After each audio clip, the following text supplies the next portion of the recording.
Zlepšujeme sa, aby sme vám dokázali ešte viac pomôcť. Dnes preto trénujeme komunikačné zručnosti od profíka. Naozaj dobrú firmu na trhu spoznáte podľa dvoch vecí. Neustále zlepšuje svoj produkt a neustále zlepšuje aj komunikáciu a prístup k zákazníkovi. A to je presne to, čo dnes s Hobbytechom 2 dni trénujeme. Ako komunikovať lepšie so zákazníkom, ako im dať ešte lepší servis, ešte lepšiu službu a väčšiu pridanú hodnotu. A ja sa veľmi teším, že som túto firmu spoznal, pretože ľudia sú tak posadnutí práve zákazníkmi, ako to bežne nevidím. Naučím sa lepšie zvládať komunikáciu s zákazníkmi, aby vedeli, že keď pôjdu do toho s nami teda, tak je o nich dobre postarané a nekončí to len tým, že dostanú vlastne od nás per gólu a že to vyplatia a končí sa to niekde tam. Dokážem viacej oceniť to, čo vlastne zákazník potrebuje, dokážem mu s tým viacej pomôcť, viacej ho vypočuť.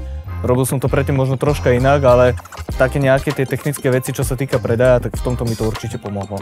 A za mňa to bolo super, ja som si to fakt užil a bolo to super.